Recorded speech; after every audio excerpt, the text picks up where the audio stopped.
La arquitectura IA32 es una arquitectura de procesadores creada por Intel, ¿sí? Incluye una gran cantidad de procesadores, no solamente Intel, sino compatibles con Intel, ¿sí? Intel no es el único fabricante de procesadores de tecnología IA32. ¿Listo? Algunas marcas, por ejemplo AMD, VIA, ¿qué otra? ¿Se le ocurre a ustedes? Varias, ¿cierto? Entonces, bueno, hay otras arquitecturas de procesador, por supuesto, pero la que tomamos como caso de estudio en esta asignatura es la arquitectura IA32. No decimos arquitectura Intel, porque existen varios fabricantes y estaríamos diciendo algo que no es correcto. Sí, la arquitectura se llama IA32, aunque la traducción es arquitectura Intel de 32 bits. ¿Sí? IA es Intel Architecture. ¿Listo? Bien. Esa arquitectura comienza oficialmente con los procesadores 386, que son los primeros procesadores en contar con registros de 32 bits. ¿Hace cuánto? Hagan la cuenta. 27 años. ¿Quién aquí tiene 27? O más. ¿Quién tiene menos? Un poquito menos. Ustedes andan por ahí, ¿no? Tampoco es que estén tan pichoncitos. Bueno, entonces, fíjense ustedes que ya hace 27 años teníamos procesadores de 32 bits. ¿Sí? ¿Ok? ¿Qué características tenían? Pues obviamente no tenía la velocidad que tienen los procesadores hoy en día. Pero hoy en día también seguimos contando con procesadores de 32 bits. 27 años después. Y van a estar unos cuantos años más. ¿Listo? Abarca hasta los procesadores de última generación. Cada generación de procesadores incluye mejoras en la arquitectura, pero a nivel básico todas son compatibles.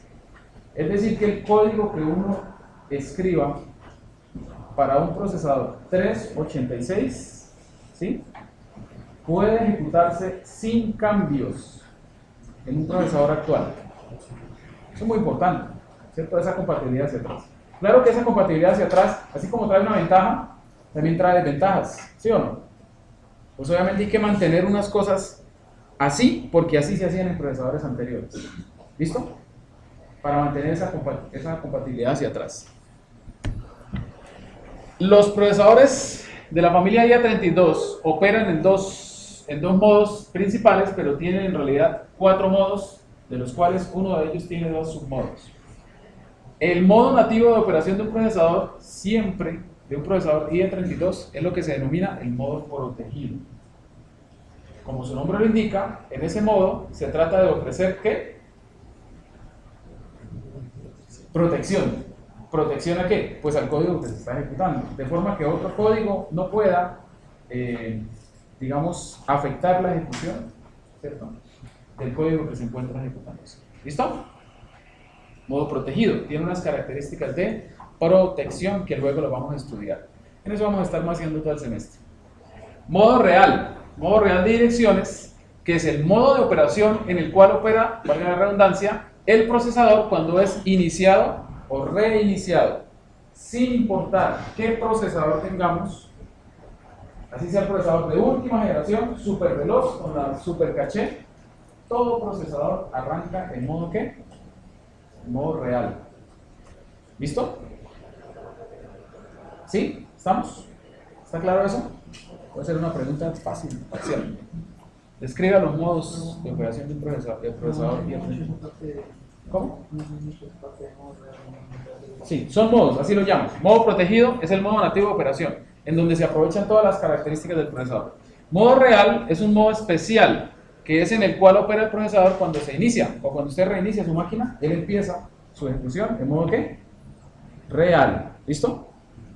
Y ese modo es compatible hasta los procesadores 386. O sea que cuando un computador arranca, cualquiera que sea, si tiene un procesador Intel compatible, arranca como si fuera un 386 muy rápido, pero al fin y al cabo un 386. ¿Está claro? ¿Sí? Los sistemas operativos de hoy en día no operan en modo real, operan en, adivinen, ¿en cuál modo operarán? Pues en el modo nativo del procesador, ¿cierto? El modo nativo es aquel en el que se puede aprovechar todas sus características.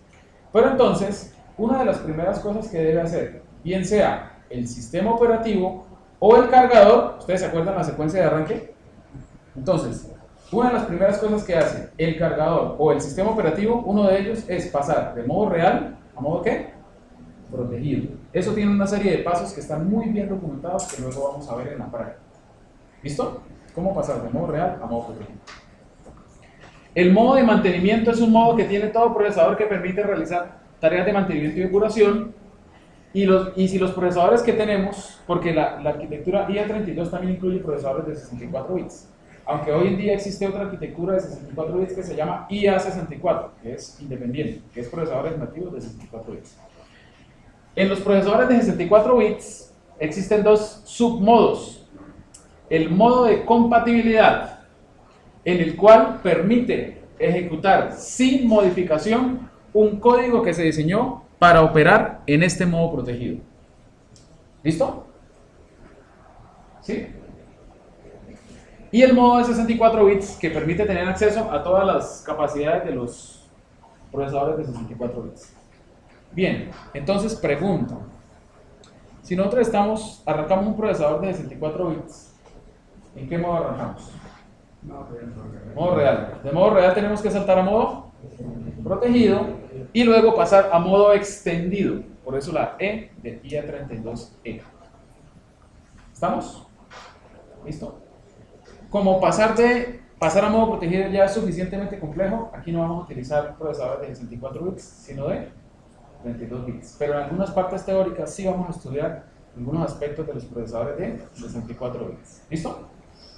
Bien. Todo procesador, sin importar si es Intel o no, tiene un entorno de ejecución. El entorno de ejecución está compuesto por el espacio de direcciones de memoria, el espacio de direcciones de entrada y salida, los registros del procesador y una serie de estructuras de datos que gobiernan la ejecución del procesador. Si no se han configurado esas estructuras de datos, el procesador no puede operar. ¿Listo? Bien. La memoria. La idea del espacio y direcciones de memoria es manejar la memoria como una secuencia de bytes continua. Es decir, ver la memoria de esta forma. Esta dirección, que si es el inicio de la memoria, ¿qué dirección le corresponderá? Si es el inicio, 0, referencia 1 byte. Luego vendría ¿cuál dirección? Después de la 0, la 1. ¿Qué referenciaría qué? Otro byte. ¿Listo? ¿Estamos? Es un espacio lineal continuo y por eso se llama el espacio ¿qué? Lineal de direcciones. ¿Ok? Entonces aquí es donde la cosa empieza a ponerse bonita. Porque una cosa es el espacio lineal de direcciones y otra cosa es el espacio ¿qué? Físico, o sea, ¿la qué? La RAM. ¿Estamos? ¿Está claro? Veamos. Definiciones. El espacio lineal de direcciones, ojo, es el espacio de memoria que puede ser referenciado por los registros del procesador. ¿Listo? Entonces, en los registros del procesador no solamente se almacenan datos, también se almacenan direcciones de memoria. Si yo coloco el número 0 en un registro y eso lo tomo como una dirección de memoria, ¿a dónde estaré apuntando? ¿A cuál dirección de memoria? Si yo pongo el número 0 en un registro, ¿a cuál dirección de memoria apuntaré? Pues a la dirección 0. Si yo pongo el número 1, ¿a qué dirección de memoria estaré apuntando? A la dirección 1, o sea, al segundo byte en la memoria. ¿Listo? Bien. Entonces el tamaño del espacio lineal de direcciones depende del número de bits que tenga los registros del procesador. ¿Sí? ¿Está claro? Sí, si yo guardo en un registro números y esos números representan direcciones, pues ¿cuál es la dirección más grande que yo puedo referenciar? el número más grande que pueda guardar en el registro. ¿Sí estamos? ¿Sí está claro? Bien. Los registros del procesador almacenan números en últimas, y esos números al final son números binarios. ¿Sí? ¿Listo? Que tienen una cantidad de bits. Entonces pregunto, si tenemos un procesador, ¿ok? Un procesador, vamos a hacer un ejemplo hipotético, un procesador de 10 bits, con registros de 10 bits, que no existe hoy en día, sí, en la práctica, pero solamente para hacer el ejercicio. Un procesador con registros de 10 bits, y utilizo esos registros para referenciar la memoria, ¿ok? ¿Cuál sería la máxima cantidad de memoria que puedo referenciar? ¿Está clara la pregunta? ¿O no? Otra vez. Yo tengo registros, tengo un procesador con registros de 10 bits. 1, 2, 3, 4, 5, 6, 10 bits. ¿Listo? ¿Sí? ¿Cuál es la máxima dirección de memoria que yo puedo referenciar si lo que guardo en esos registros es una dirección de memoria? Pues el número más pequeño, 0. Si yo coloco el valor del registro en 0, ¿sí o no? Pero ¿cuál es el valor más grande? Bien, como estamos hablando de números y números binarios, porque los registros guardan números binarios al final, ¿cierto? ¿Cuál es el número más grande que yo puedo guardar en un registro de 10 bits? Pues 2 a la 10 menos 1. ¿Sí o no? Veamos. Si yo tengo un registro de 1 bit, ¿cuál es la máxima dirección de memoria que puedo tener? 1. Podría la dirección 0 y la dirección ¿qué? 1, no más. Ya no cabe más. ¿Cierto? Si yo tengo un registro de 2 bits, ¿cuál es la máxima dirección de memoria que puedo referenciar?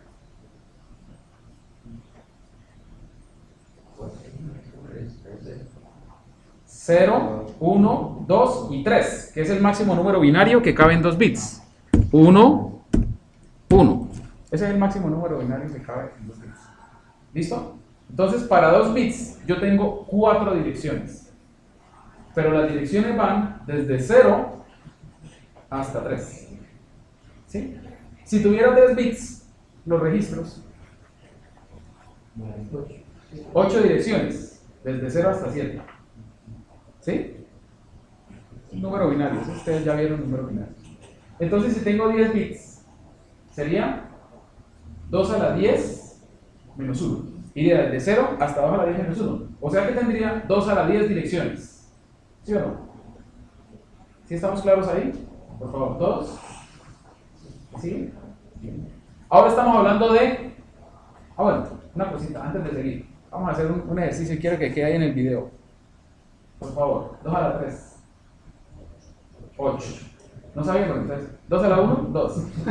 2 a la 2, 4. 2 a la 3. Parece ejercicio bobo, pero es interesante hacerlo. 2 a la 3, 8. A la 4, a la 5, a la 6, a la 7, a la 8, a la 9.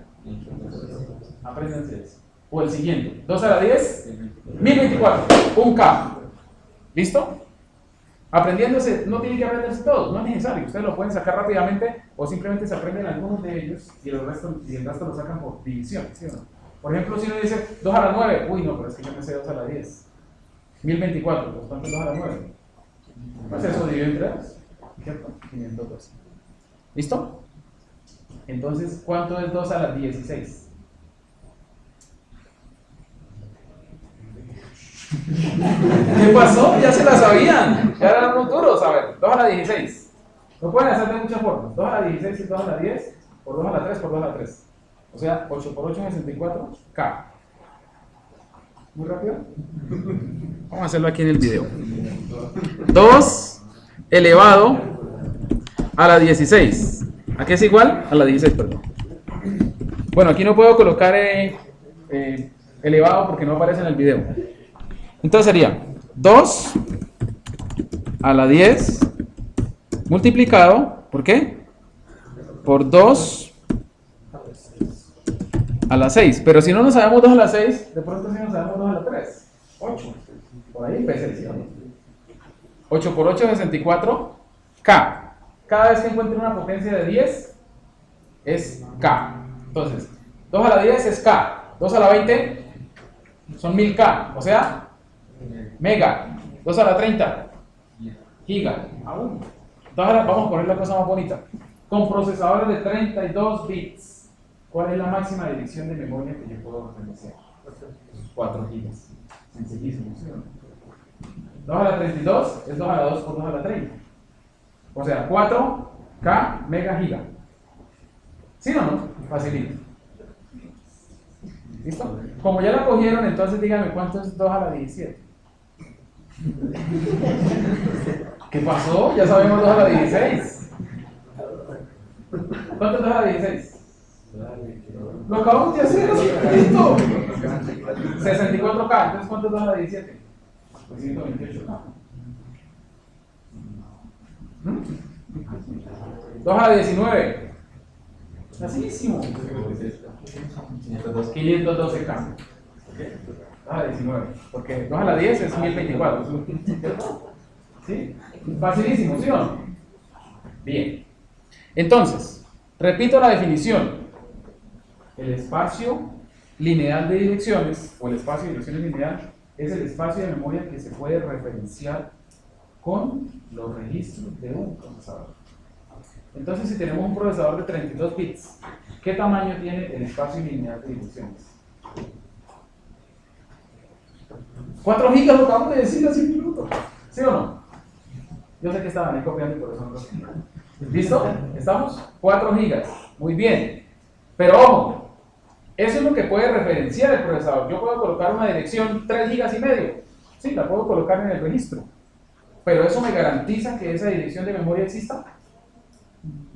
No. Miren entonces la diferencia entre espacio lineal y espacio ¿qué? Físico. Es muy frecuente que nuestros computadores tengan un espacio lineal mayor al espacio físico. Por una sencilla razón. Hoy en día tenemos computadores con 512 megas de RAM, 1 giga de RAM, 2 gigas, 3 gigas de RAM. ¿Cierto? En ese caso, el espacio de direcciones físico es más pequeño que el espacio de direcciones ¿qué? Lineal. Entre otras cosas, eso es lo que se aprovecha con la memoria virtual. ¿Se acuerdan? ¿Qué quería decir memoria virtual? Era tratar de hacer ver, de simular que se tiene más memoria de la que se tiene. Pues si yo tengo un espacio lineal de 4 gigas, yo le puedo hacer creer a todos los programas que yo tengo 4 gigas, cuando en realidad solo tengo 512 megas. Y el resto, para el resto, utilizo un dispositivo de almacenamiento secundario, memoria de intercambio. ¿Está claro entonces la diferencia entre espacio lineal y espacio físico? ¿Sí? Bien. ¿Es el mismo archivo de almacenamiento? Sí, pero eso hablamos más adelante. Entonces, espacio lineal, el que puede ser referenciado por los registros del procesador. Espacio físico es el espacio de memoria que efectivamente se tiene. Yo creo que no hay confusión ya en esos conceptos, ¿cierto? Sin embargo, más de uno en el parcial se lo olvida. El espacio lineal en arquitectura IA32 se referencia en regiones denominadas como segmentos. De esta forma, en IA32 siempre se opera con memoria segmentada. Es decir, yo tengo mi espacio lineal, ¿sí? Perdón. Señor. Si uno entonces tiene un procesador de 32 bits y tiene más de 4 GB de memoria, ¿sí las aprovecha? Sí, siempre y cuando el procesador tenga ciertas extensiones. Tarea. No es porque el compañero ha preguntado, esa tarea siempre la hago. Ojo, no le echen la culpa al compañero porque esa pregunta ustedes le pueden preguntar a los semestres anteriores y siempre la hago. Siempre.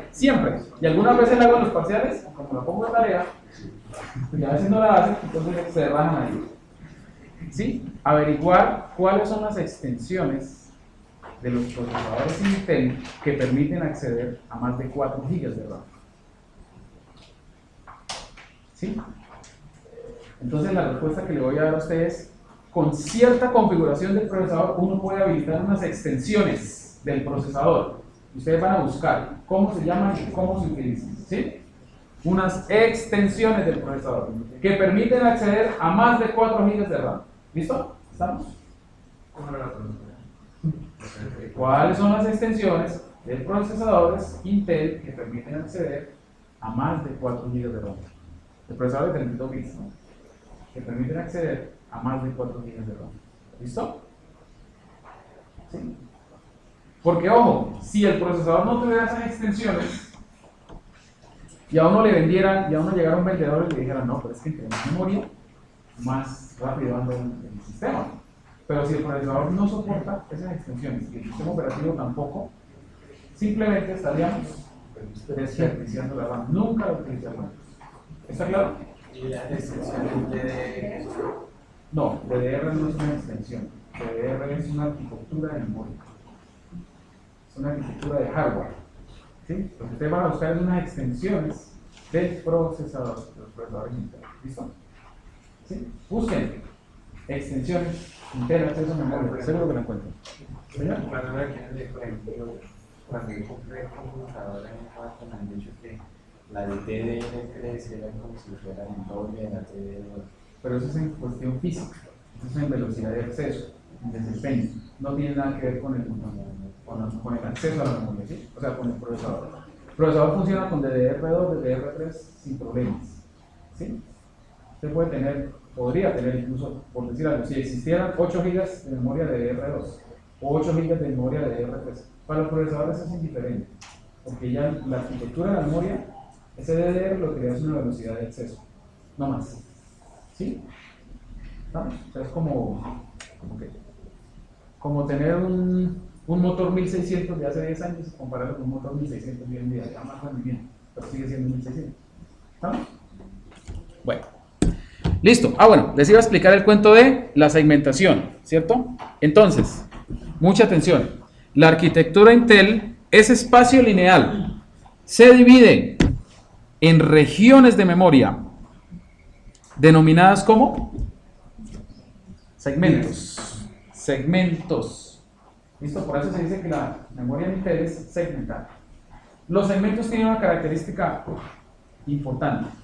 Pueden tener desde 1 byte hasta todo el espacio lineal de direcciones de tamaño. ¿Sí? O sea, pueden ser un segmento de 1 byte o de 4 gigas. Eso lo define el programador. ¿Listo? No tienen un tamaño fijo. ¿Listo? Y además los segmentos se pueden superponer. Es decir, yo puedo tener dos segmentos que se superpongan, así. Y eso es totalmente válido desde el punto de vista del procesador. De pronto no desde el punto de vista del programador, pero sí desde el punto de vista del procesador. Para él es perfectamente válido tener esos segmentos así, superpuestos. Ya vamos a ver por qué. ¿Listo? ¿Estamos? Bien.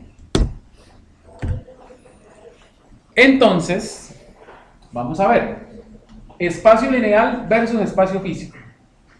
Los registros de n bits, ese n es el que determina el tamaño del espacio lineal, ¿cierto? Ya lo hemos dicho. ¿Estamos? Entonces, si en un registro yo almaceno una dirección de memoria, bueno, si el procesador tiene n bits y yo utilizo para almacenar direcciones de memoria, es posible tener un espacio de direcciones de 2 a la n bytes, suponiendo que cada dato en la memoria ocupa 1 byte. ¿Listo? ¿Sí? Ya lo hemos dicho. Y las direcciones, ojo, tengo 2 a la n direcciones de memoria diferentes. Pero las direcciones ¿de dónde a dónde van? Las direcciones van desde 0 hasta 2 a la n menos 1. Pero si yo cuento desde 0 hasta 9, tengo 10. No se dejen confundir, ¿listo? ¿Sí? Si yo tengo un procesador de n bits, tengo desde 0 hasta 2 a la n menos 1 direcciones. Pero en total, todas ellas son 2 a la n direcciones. ¿Sí? ¿Está claro? Bien. Bueno, entonces, inicialmente, si no se ha habilitado ninguna característica del procesador, la dirección lineal, en la cual yo supongo que está el dato, se mapea 1 a 1 a la dirección física. Es decir, si yo digo la dirección lineal 100, estoy haciendo referencia a la dirección física, ¿qué? 100. ¿Ok? Listo. Listo. Ahora, mucha atención. La dirección lineal se transforma en dirección física de acuerdo con el modo de operación del procesador y las características o extensiones que se encuentren habilitadas. Es decir, no siempre No siempre. La dirección 100 en lineal corresponde a la dirección 100 en física. Ahí empieza la cosa a ponerse bonita. ¿Listo? ¿Estamos? Bien. Vamos a ver cómo y por qué. Segmentación. Conceptualmente existen tres modos diferentes de usar el espacio de memorias, de direcciones de memoria.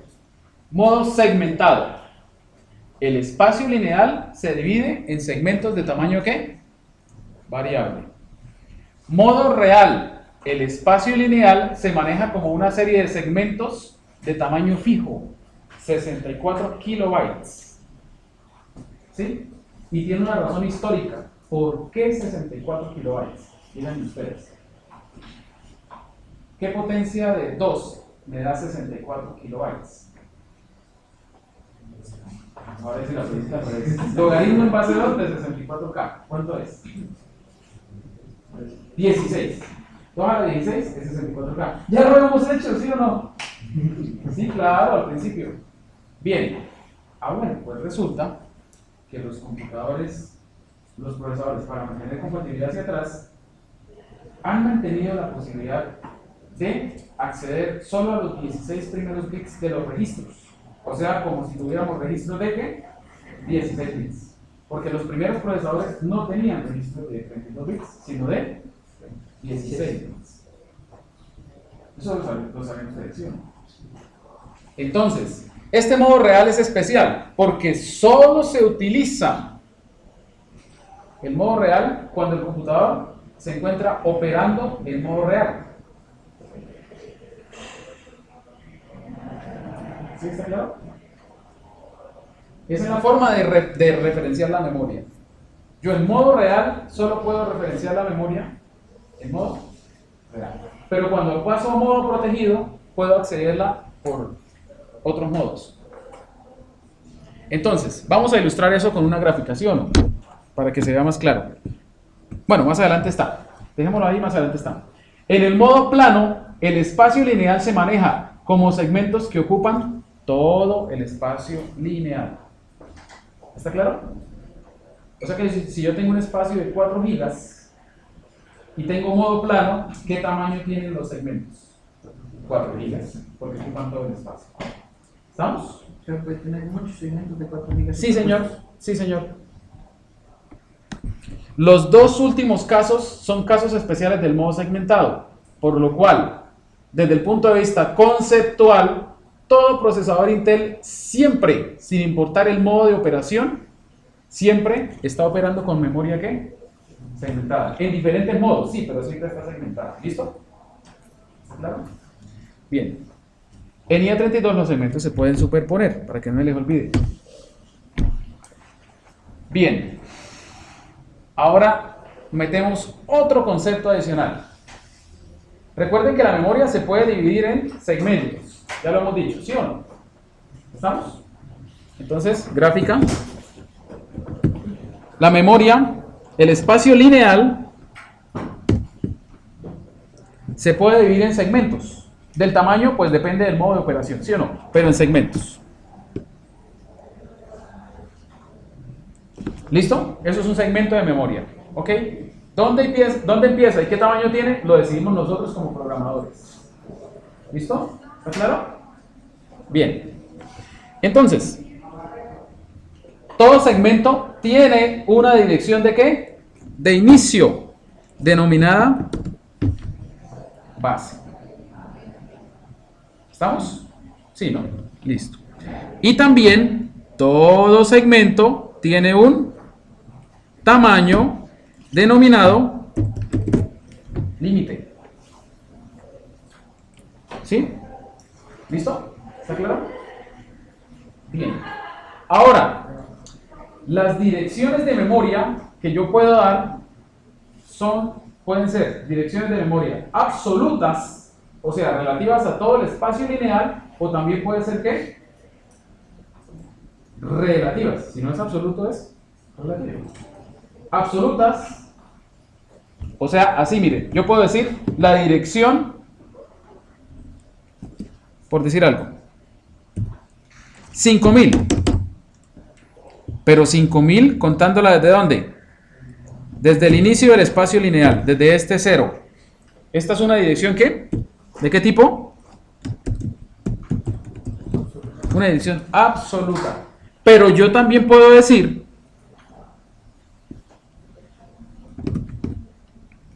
que esa dirección es la dirección 1000, ¿cierto?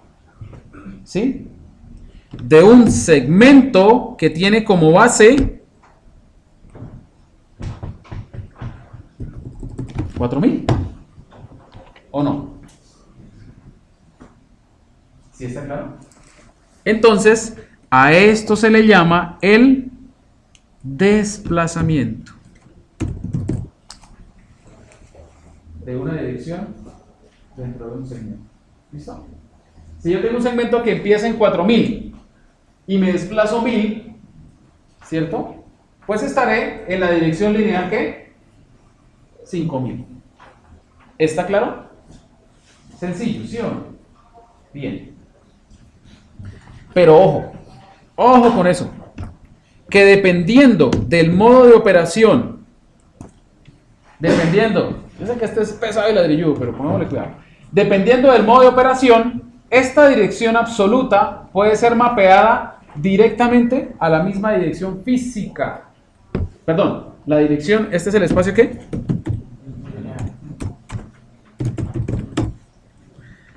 Esta dirección lineal, esta, puede ser mapeada a la misma dirección física o puede ser mapeada a una dirección que se puede encontrar en cualquier sitio dentro de la memoria física. Eso parece una locura, ¿sí o no? Que yo llegue a la dirección 5000, pero en realidad corresponda a la dirección física 1000.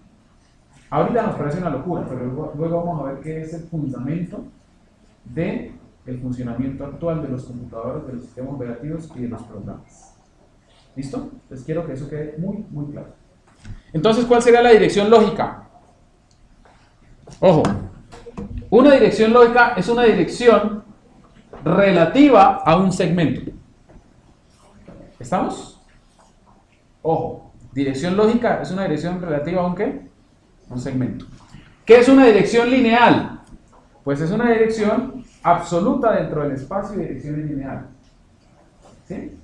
Y la dirección física, pues es la dirección en el espacio físico, en la rama. ¿Listo? Eso lo repasan ahí en el video, si se les olvida. Entonces, mucha atención. ¿Por qué es importante conocer esto? Porque nosotros vamos a programar el procesador y debemos saber lo siguiente. El procesador siempre, en todo momento, usa segmentación. Por lo tanto, todas las direcciones que se especifican en los programas, o sea, en el código, son direcciones ¿qué? Lógicas. ¿Sí? Las direcciones lógicas en formato selector offset, ya vamos a ver qué es esto. Bueno, esto ya lo sabemos, ¿no? ¿Qué es esto? Desplazamiento. Se transforman en direcciones lineales de acuerdo con el modo de operación del procesador. ¿Listo? De una dirección lógica se obtiene una dirección ¿qué? Lineal. Las direcciones lineal se transforman en direcciones físicas también de acuerdo con el modo de operación del procesador. Entonces, ¿cuántos tipos de direcciones diferentes tenemos en la arquitectura IA32? 3.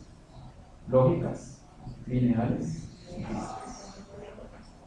Por cuales nosotros siempre que vayamos a programar, siempre estaremos programando con direcciones ¿qué? Lógicas. Antes de ver cualquier código, se lo voy a mostrar ya mismo, para que más o menos, para que quede un poquito más claro ese concepto. Cuando ustedes hacen un programa de computador, ustedes no saben y no tienen por qué saber en dónde va a quedar almacenado en la memoria, ¿sí o no? Ustedes suponen que queda en algún sitio y se le pasa el control de la ejecución y él empieza a ejecutarse, ¿sí o no? ¿Sí? Bueno.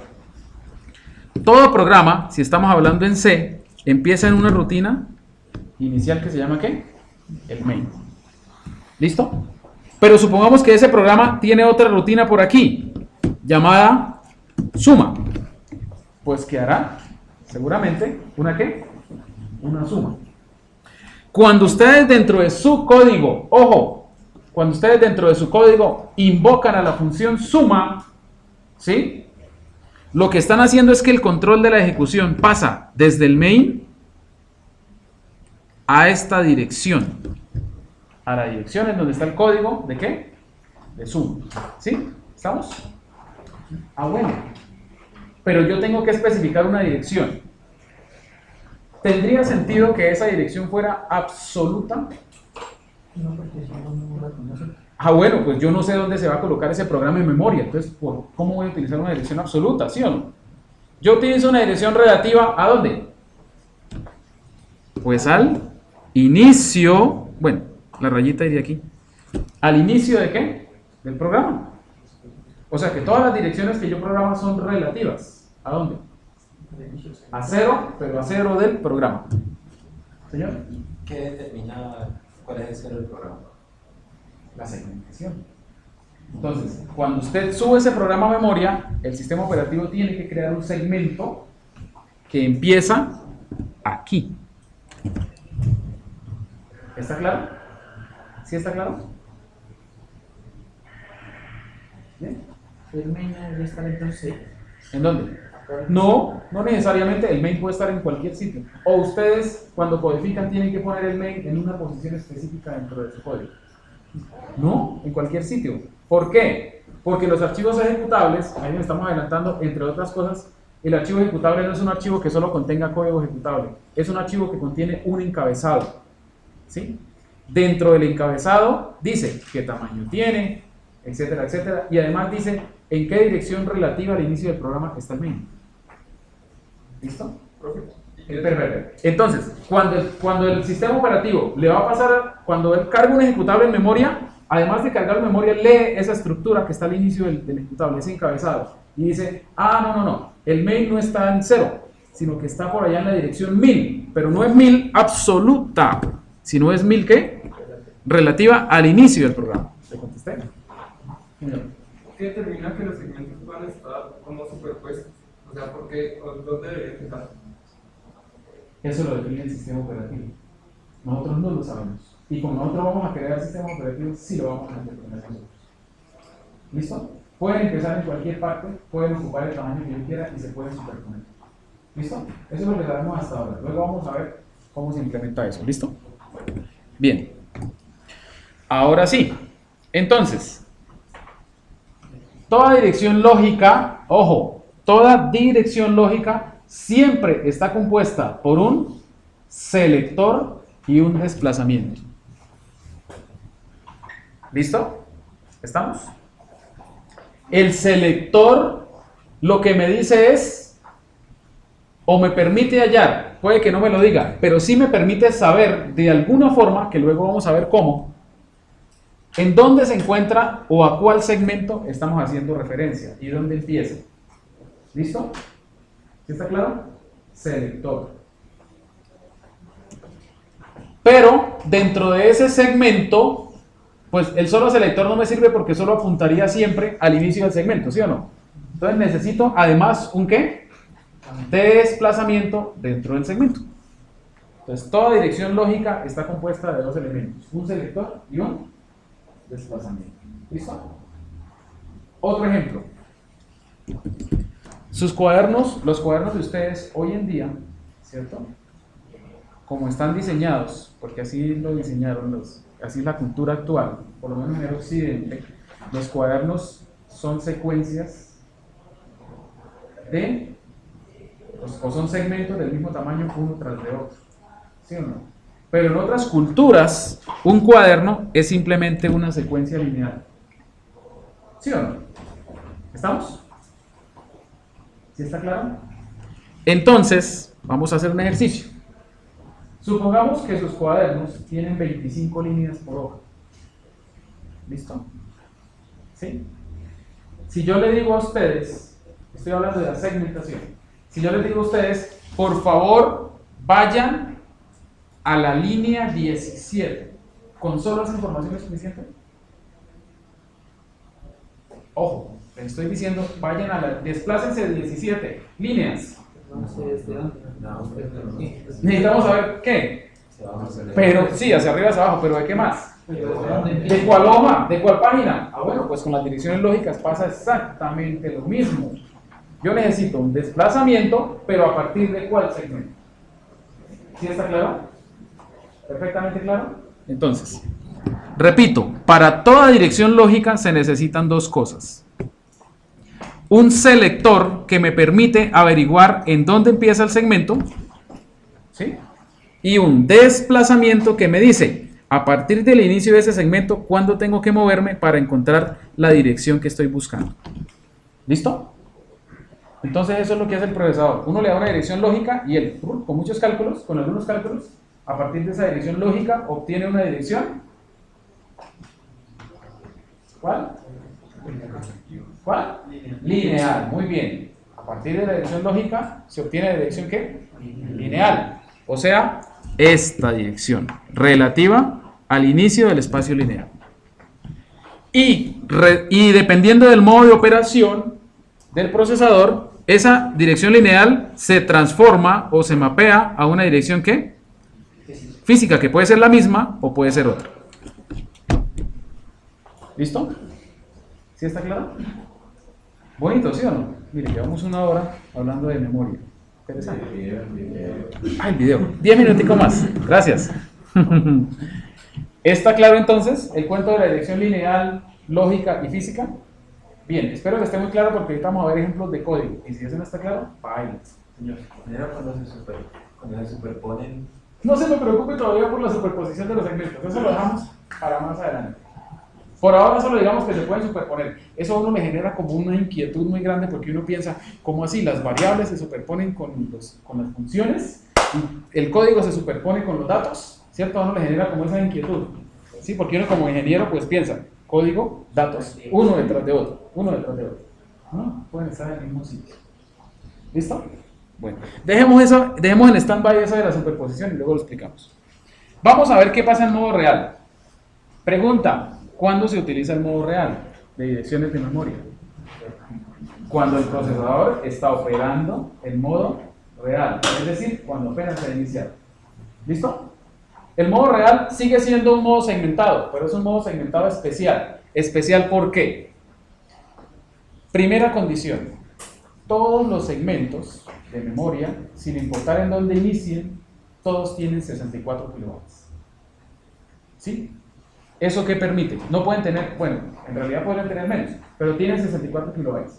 Eso permite que con 16 bits, con registros de 16 bits, se pueda referenciar cualquier parte dentro del segmento. Porque ya vimos que si, un registro de 16 bits me permite referenciar hasta 64 ocasiones, ya lo habíamos dicho. ¿Está claro? Esa es la famosa compatibilidad hacia atrás. ¿Ok? Listo. Primera condición, esa. Segunda condición, mucha atención. En modo real, el selector lo que almacena es la dirección base del segmento dividida en 16. ¿Por qué así? Vayan y pregunten a los que diseñaron el procesador Intel, a mí no me pregunten. Así está diseñado. Vamos a ver que tiene una lógica muy interesante. Vamos a ver por qué. ¿Qué es lo que se guarda entonces en el selector? ¿Qué? Ahí está en la diapositiva. ¿Qué es lo que se guarda? La dirección base, donde empieza el segmento, pero no se guarda esa dirección, sino que se divide en 16. Obviamente, el procesador, cuando va a traducir esa dirección, ¿cuál es el proceso que tiene que hacer? Tomar el valor del selector, ¿y qué hace con él? Lo multiplica por 16 y le suma el desplazamiento para obtener la dirección lineal. ¿Estamos? Bien. Entonces vamos a hacer un ejercicio sencillo. ¿Cómo andan ustedes con los números hexa? ¿Mal? ¿Pésimo? Bueno, vamos a hacer un ejercicio de hexa entonces. Aquí aprendemos de todo. Bien, vamos a ver. Los números de hexa, ¿qué base son? 16, muy bien. Van desde 0 hasta 15. Pero lo interesante es que después del 9 ya sigue la A. Eso tiene una razón, ¿no? Para utilizar un solo dígito, un solo espacio. ¿Sí? No es por más. 9, A, B, C, D, E, F. La F le corresponde el 15. ¿Y a la A? El 10. Listo. Bien. Como cualquier sistema numérico, ¿cierto? Desplazar, o más bien, como cualquier sistema numérico, meter un 0 a la derecha, ¿sí? Meter un 0 a la derecha de un número equivale a multiplicarlo por la base. ¿O no? Base decimal, 2. Metámosle un 0 a la derecha, 20, 2 por 10. ¿Listo? Sistema binario, 1. Metámosle un 0 a la derecha, 1, 0. ¿Y ese número es? 2. ¿Sí? ABC, 1, 0. ¿Cierto? Metámosle otro 0 a la derecha. ¿Qué número tenemos? 4. 1, 0, 0. ¿Está claro? Con los hexa pasa exactamente lo mismo. 1, y si le ponemos un 0 a la derecha, ¿será qué? 16. Multiplicar. O sea que meter un 0 a la derecha es multiplicar por 16. Bueno, y lo contrario, quitar un 0, ¿qué es? Dividir por 16. ¿Ya saben a dónde voy? ¿Sí? ¿Sí? ¿Por qué les dije eso? Porque en modo real, el selector del segmento lo que guarda es la base del segmento dividida en 16. ¿Está claro? Entonces vamos a hacer un ejercicio muy sencillo. Mucha atención. La dirección que voy a colocar es una dirección lineal en hexa. Mucha atención. Va a ser la dirección lineal. La voy a dar en lineal y ustedes van a hacer lo contrario. La van a transformar en lógica. 0 por sería un número hexa, pero voy a evitarme eso y voy a escribir el número como tal cual. ¿Listo? Sería el número 1010 en hexa. Ojo, no estoy diciendo 1010 en decimal, no, 1010 en hexa. ¿Listo? No, 1010. Entonces, así, 1010. Bueno. Entonces, esa es la dirección 1010. Recuerden que estamos en modo segmentado. ¿Listo? ¿Estamos? Modo segmentado. Entonces, si yo tengo un segmento que empieza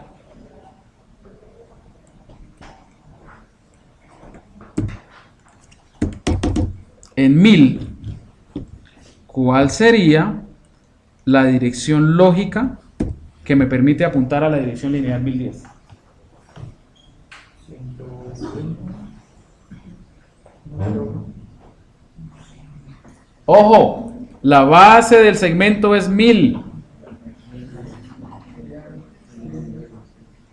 ¿Cómo? Sería 100, 10.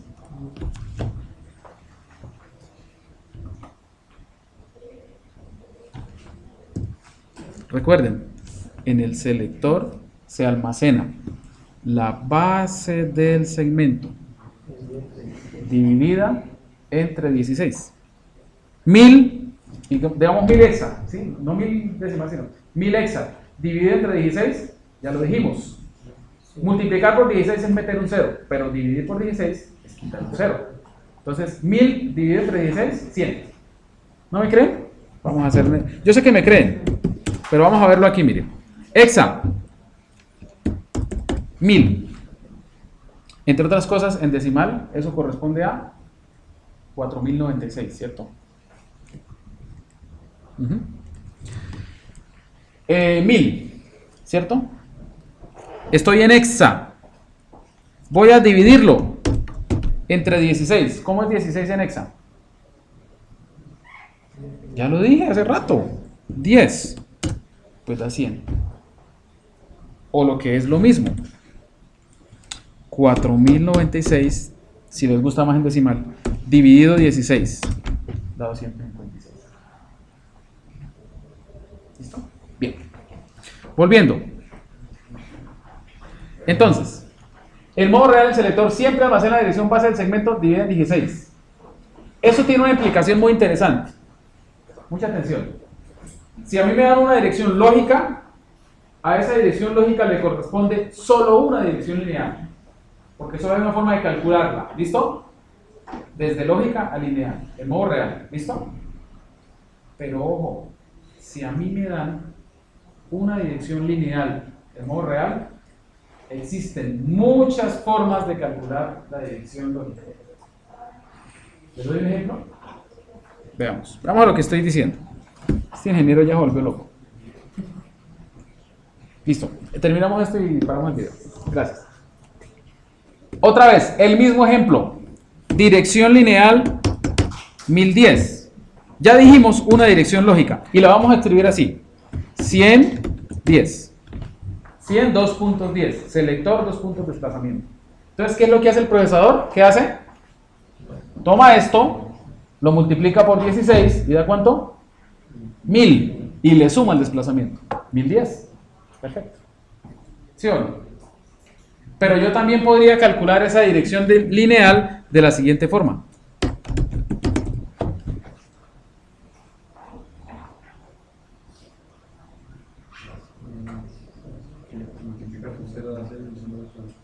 ¿Sí o no? ¿Quién me dice que no? ¿Sí? ¿Estamos? Aún más, yo podría calcularla de la siguiente forma.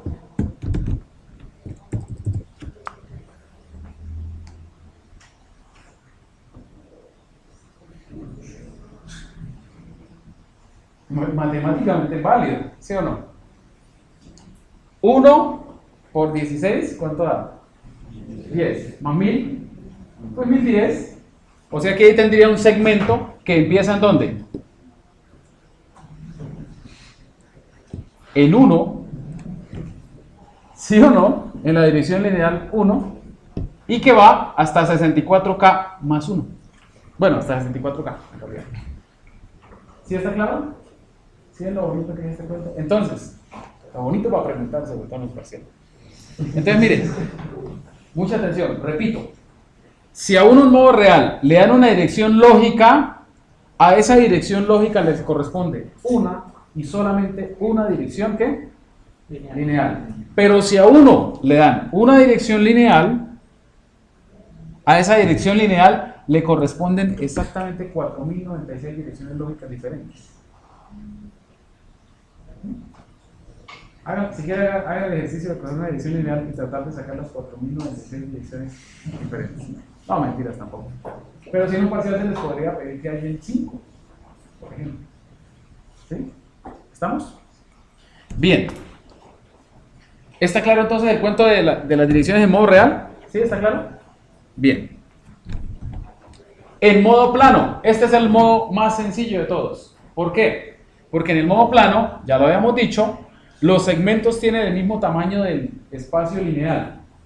Pues si el espacio lineal de 4 gigas, los segmentos empiezan en 0 y tienen como tamaño 4 gigas, siempre. ¿Listo? Modo plano. En ese modo, pues obviamente la dirección base del segmento siempre es 0, por lo tanto la dirección lineal siempre va a ser igual ¿a qué? Al desplazamiento. ¿Tiene lógica? Si a mí me dicen relativa al inicio del segmento, pero el segmento siempre empieza en 0, pues entonces es la misma dirección lineal. ¿Sí o no? ¿Sí está claro? Parece bobo, pero es muy interesante el modo plano. Listo. Y el modo general, pues obviamente es el modo segmentado, que lo vamos a ver más adelante.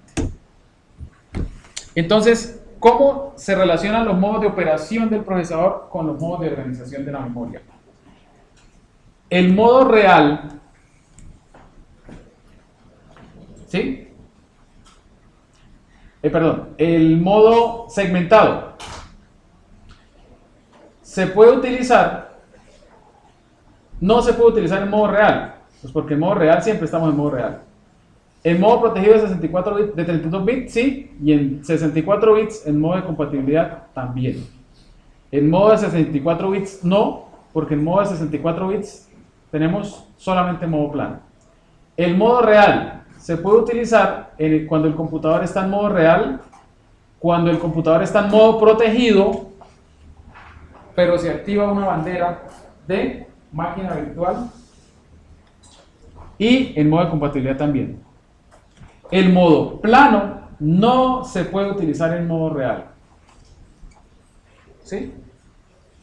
Pero sí se puede utilizar en los demás modos. ¿Listo? ¿Está claro? Entonces, ¿cuál es el modo que más se podría usar? El modo plano. ¿Señor? ¿Tiene que preguntar algo? No, ese 3 ahí, después de no. Ah, bueno, ese 3 es... un desarrollador descubrió que estando en modo real se puede tener acceso a los 32 bits de los registros. Y a ese modo se le llamó modo unreal. El computador sigue operando en modo real, el procesador sigue operando en modo real, pero puede acceder a los 32 bits de los registros. ¿Sí? Entonces, por eso coloqué ese 3 ahí. Pueden investigarlo en internet, el modo unreal. ¿Listo? Bueno. Ahí vamos en el... Ah, bueno, ahí vamos a parar el video, ¿no?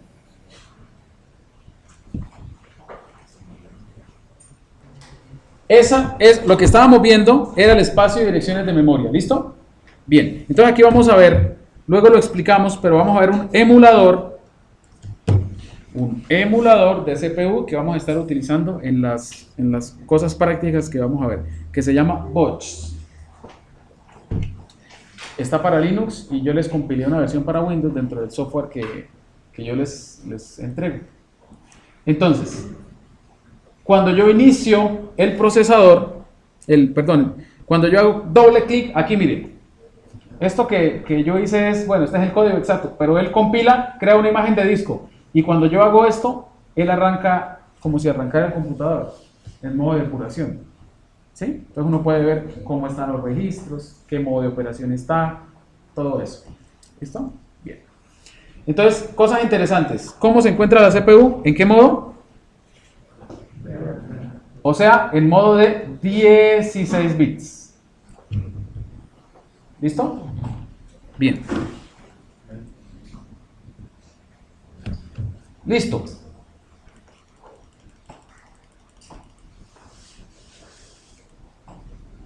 Vamos a ver si entendieron el cuento de la segmentación.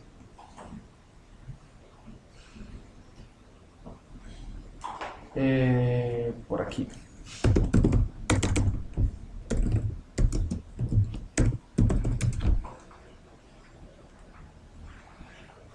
Listo. Bueno.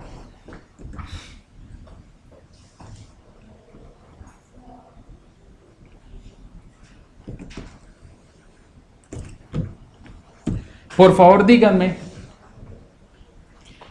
¿cuál es la dirección lineal a la cual está apuntando el procesador a partir de la dirección lógica obtenida de los registros CSIP? CSIP.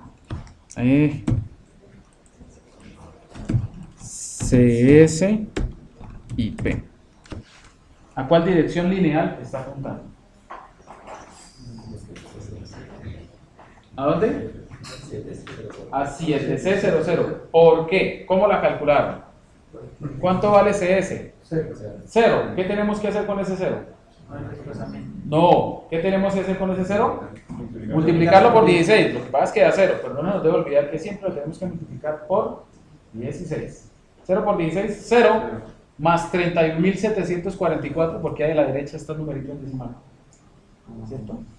Da 31.744. Entonces, ¿está claro cómo se calcula una dirección lineal en modo real? A partir de una dirección lógica. Se toma el valor del selector, en este caso tomé como ejemplo a CS, se multiplica por 6 y a eso se le suma ¿el qué? El desplazamiento. Listo, vamos a hacer otro ejercicio. ¿A dónde está apuntando? Ojo, ¿qué dirección de memoria le corresponde la dirección lineal apuntada por SP? Ese es más difícil. Bueno, se llama ESP, pero como estamos en modo real, solo se utilizan los 16 bits menos significativos, o sea, estos. ¿Cuál es la dirección de memoria apuntada por SP, la dirección lineal? ¿Cuál es? 65.494. ¿Cómo se calculó? El valor de SS, 0. Por 16, 0. más el desplazamiento. ¿Ya? Entre otras cosas, SS, SP es el tope de la pila. Si nosotros aquí le decimos ver la pila, ¿cierto? Él me va a decir que la pila se encuentra en la dirección de memoria lineal, miren la, ¿cuál? FF de 6, que se obtiene de la dirección lógica SS, ESP. ¿Listo? Bien, continuamos. Interesante la cosa, ¿sí? Bueno, continuamos. El espacio de direcciones de entrada y salida. Es un espacio de direcciones independiente que tiene un tamaño de 64 kilobytes por compatibilidad hacia atrás. Las direcciones en este espacio se mapean a los registros de los controladores de dispositivos de entrada y salida como el teclado, los discos o el mouse. Ah, bueno, ¿qué estamos diciendo ahí? Lo que estamos diciendo es lo siguiente. Aparte del espacio lineal y del espacio físico, también existe otro espacio, ¿llamado el qué?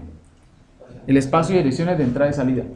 Pero cuando yo referencio una dirección ahí, ¿sí? Esa dirección en realidad está mapeada a alguno de los múltiples registros de un dispositivo de ¿qué? De entrada y salida. ¿Estamos? ¿Sí? La dirección lineal está referenciando siempre a la memoria ¿qué? Física. Pero en el espacio de direcciones de entrada y salida, cuando yo leo o escribo, lo que estoy haciendo es que estoy leyendo o escribiendo directamente en los registros de un controlador de dispositivos. ¿Sí está claro? ¿Sí? Por ejemplo, el puerto de estado del teclado es la dirección de entrada y salida 0x64. Entonces, si yo leo de la dirección de entrada y salida 0x64, ¿qué estoy leyendo? El valor del puerto de estado del teclado, o sea, el estado del teclado. ¿Está claro? ¿Sí? Interesante. Bien. Su acceso se realiza a través de un par de instrucciones específicas del procesador que son in y out. ¿Las han visto alguna vez? ¿No? Bueno, aquí las vamos a ver, no me preocupen. Los registros poseen por lo general un tamaño de 1 o 2 bytes. Entonces, eso se ilustra en esta gráfica. El espacio de direcciones de salida tiene 64K y cada byte está referenciando a los registros de un dispositivo de entrada y salida. ¿Cuál? Ah, bueno, pues hay que leer las especificaciones de los dispositivos para saber cuáles son sus puertos de ¿qué? Entrada y salida. ¿Cómo lo sabemos? Por ejemplo, si nos vamos a Windows,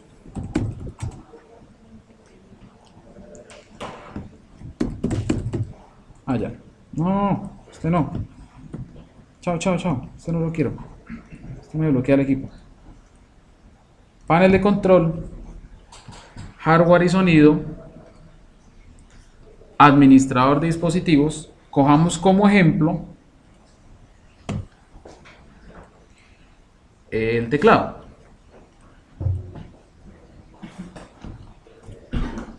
Y dentro de los recursos se puede leer. ¿Lo alcanzan a ver? Que él tiene lo que en Windows se llama unos intervalos de entrada y salida. No son más que las direcciones en el espacio de ¿qué? De entrada y salida. Antes había mucho conflicto entre dispositivos porque no se tenía estandarizado cuáles eran las direcciones de entrada y salida que utilizaban los dispositivos. Entonces, cuando uno instalaba una tarjeta de red y un mouse, podía hacer que utilizaran la misma dirección de entrada y salida. Y había que configurar el dispositivo para que estuviera en otro lado. ¿Alguna vez tuvieron que hacer eso? No, ustedes están muy pichoncitos. A mí sí me tocó. Bueno, los registros del procesador permiten almacenar datos, referenciar la memoria o referenciar estructuras de datos del procesador. En últimas, los registros lo que almacenan son números. Ojo, los registros del procesador lo que almacenan son números. ¿Qué significado le den a esos números? Pues depende del código que esté utilizando los registros del procesador. ¿Está claro? O sea, que un valor en un registro, en AX, puede estar referenciando a una dirección de memoria o puede ser el resultado de una suma, por ejemplo. ¿Qué es lo que le da sentido a ese valor? Nosotros, nuestro código. El procesador no tiene ni idea para qué vamos a utilizar el número. Él simplemente lo almacena ahí cuando nosotros le decimos. ¿Estamos? Listo. ¿Cuáles registros existen? Existen registro de propósito general, de segmento, el registro de estado del procesador que se llama flags, el registro IP, que ya lo vimos en acción, y los registros de control. Los registros de propósito general se utilizan para almacenar datos y o referencias a la memoria. Bueno, entre otras cosas, lo que se almacena en los registros de propósito general es el desplazamiento de la dirección lógica. ¿Estamos? Si lo utilizamos para referenciar una dirección de memoria, lo que estamos guardando en esos registros es el desplazamiento. ¿Ok? ¿Está claro? Bien. En los procesadores de 32 bits existen 8 registros de propósito general, cada uno de los cuales tiene un tamaño de 32 bits. Ellos son EAX, EBX, SX, DX, SI, EDI, ESP y EBP. ¿Por qué es importante conocerlos? Porque vamos a programar el procesador. Necesitamos conocer cómo se llaman sus registros. Si estuviéramos en la arquitectura ARM, tendríamos que aprendernos cuáles son los registros y cuáles son los modos de organización de la memoria de ARM. ¿Listo? Bien. Para procesadores de 64 bits, los registros se llaman RAX, RBX, RCX, RDX, RCI, DI, RCP y RBP. ¿Listo? O sea que si uno hace un programa en 64 bits, tiene que programar con los registros estos. Pero siguen siendo los mismos. Bueno. Listo.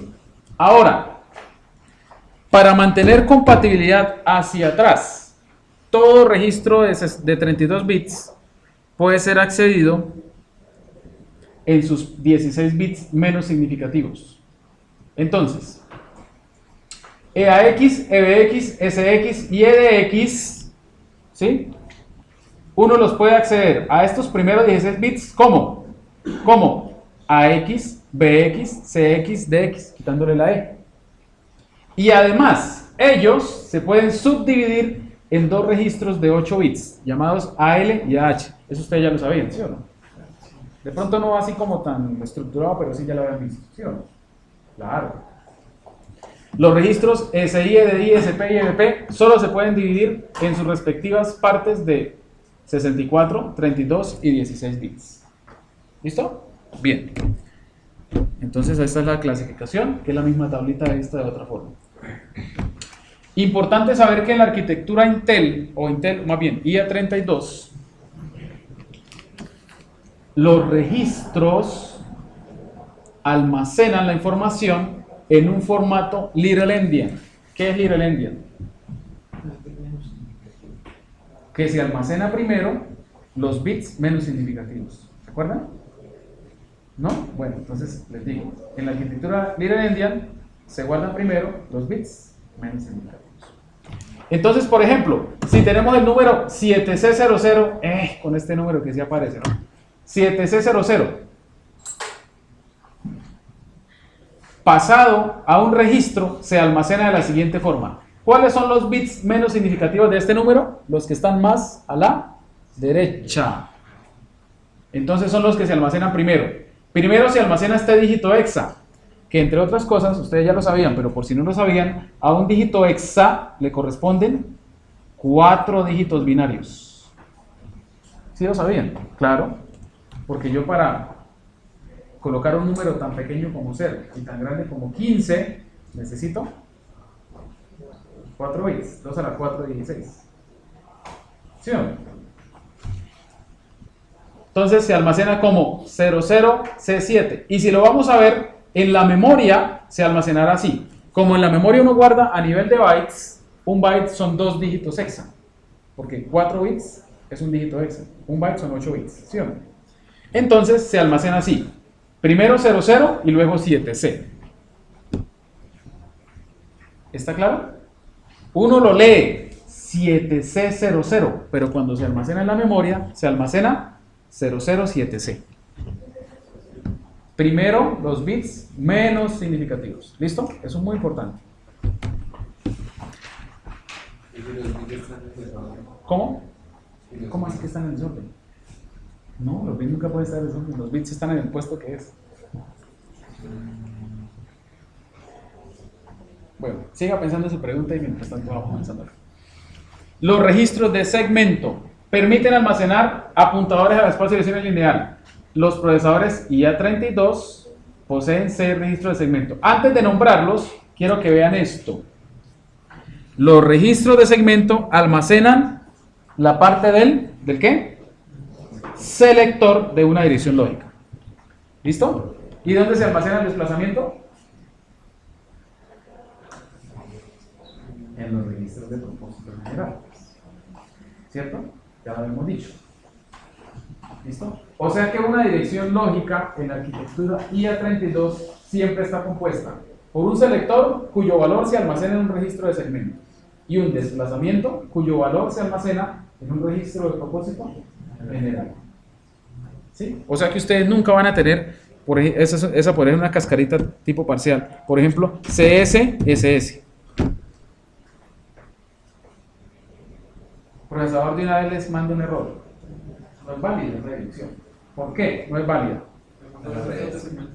No, no es al revés, porque estoy utilizando 2 registros de segmento, o más bien porque estoy utilizando un registro de segmento para la parte del desplazamiento. ¿Estamos? Los registros de segmento se reservan para esta parte, para el selector. ¿Ok? ¿Cuáles son los registros de segmento? CS, DS, ESFS, GS y SS.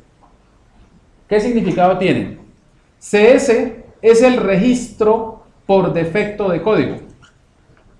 Cualquier instrucción, a no ser que yo diga lo contrario, no se puede. Siempre está haciendo referencia implícitamente al selector apuntado por ¿quién? Por CS. ¿Listo? DS es el segmento por defecto de datos. O sea que si yo no digo lo contrario, cualquier dirección, cualquier desplazamiento de datos, siempre estoy haciendo referencia al segmento apuntado por el selector de DS. Ustedes están al revés, ¿cierto? Cualquier desplazamiento, si yo no digo nada, cualquier desplazamiento de datos siempre estará haciendo referencia al selector ¿qué? DS. ¿Listo? ¿Está claro? Bien. ESFS y GS son registros de segmento adicionales para datos. ISS tiene un uso específico. CS quiere decir Code Segment. DS quiere decir Data Segment. ISS quiere decir Stack Segment. O sea que es el selector para el segmento ¿de qué? De la pila. Todas las operaciones sobre la pila se hacen relativas al segmento referenciado por el selector SS. ¿Está claro? Bien. Bueno, quiero acabar esto rápido para llegar a la práctica. Entonces veamos.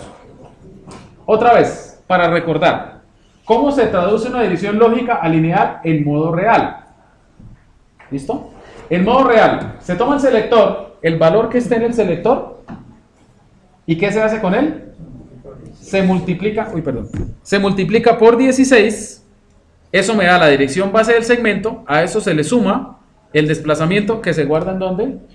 En algún registro de propósito general, y obtenemos una dirección lineal que es de 20 bits, siempre.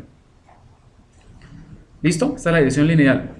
Como las direcciones lineales en modo real son de 20 bits, pregunto, ¿cuál es la máxima cantidad de memoria que se puede referenciar en modo real si las direcciones tienen 20 bits?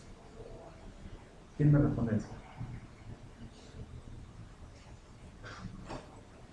Las direcciones tienen 20 bits. O sea,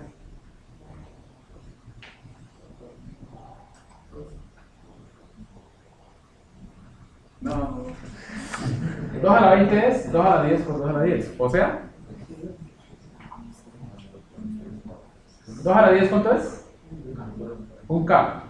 Y si lo multiplico por 2 a la 10. Ah, bueno. Entonces en modo real solo se tiene acceso al primer mega de memoria. Sin importar que ustedes tengan un computador con 4 GB de RAM, cuando él arranca, solo se puede acceder al primer mega. Por eso es que los sistemas operativos actuales no operan en modo real, ¿sí? Sino que pasan a modo protegido, en donde se tiene acceso a todas las características del procesador y a los 32 bits de los registros que nos permitirían referenciar 4 GB de memoria. ¿Está claro? ¿Sí está claro?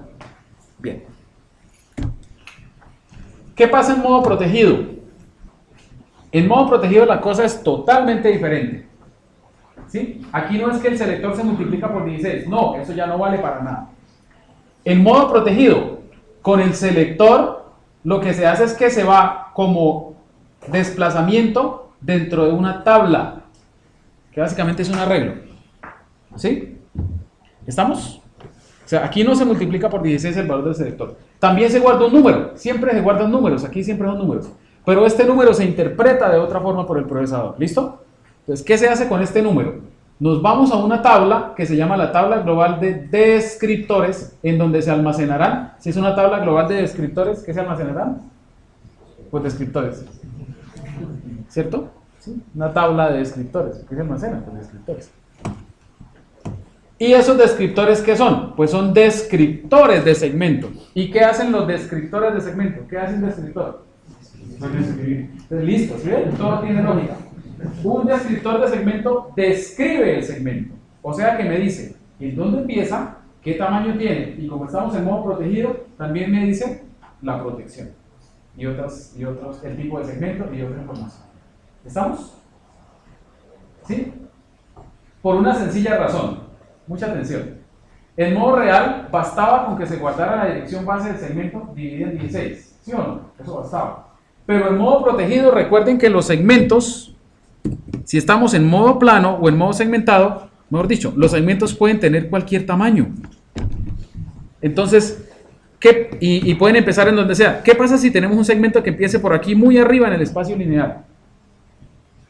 Que esta dirección de memoria dividida entre 16 no cabe en un selector, en un registro de segmento que siempre son de 16 bits sin importar el modo de operación del procesador. ¿Listo? ¿Sí estamos? No cabe ese número, así lo divide entre 16, que sí nos servía en modo real. ¿Listo? Entonces, ¿qué ingenieron los de Intel? No, pues hagamos una cosa, mire. En lugar que aquí se guarde la dirección de inicio del segmento, más bien que ese numerito del selector de desplazamiento, que ese numerito del selector me sirva como su índice, y eso es lo que muestra esta gráfica, dentro de una tabla. Y en esa tabla sí se describe el segmento. ¿Está claro? ¿Sí está claro? Bien. El registro de flags contiene una serie de banderas que tienen diversos usos. Algunas reflejan el estado del procesador y otras controlan su ejecución. Existen instrucciones específicas para modificar el valor de flags. Por ejemplo, STI o CLI. ¿La habían utilizado alguna vez? ¿Alguna de esas dos? Tal vez no, ¿cierto? Bien, luego las vamos a ver. Para procesadores de 64 bits, este registro se extiende a RFlags. Todas las banderas son importantes, pero las más utilizadas a nivel de programación, ¿sí?, son estas.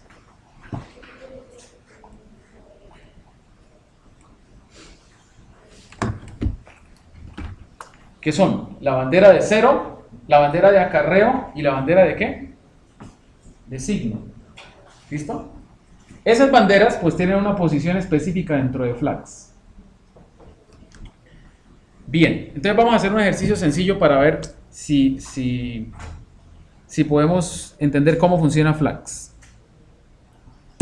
Flags es un registro de 32 bits.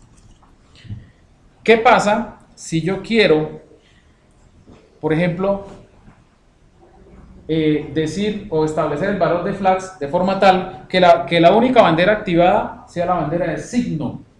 ¿Qué número tendría que guardar en flags para que esté guardado, activado el número de signo? ¿Tendría que guardar qué? 0, 0, 0, 0, 0, 0, 0, 0, 0, 0, 0, 0, 0, 0, 0, 0, 0, 0, 0, 0, 0, 0, 0, 1, 0, 0, 0, 0, 0, 1, porque este 1 siempre se guarda, y 0. ¿Está claro?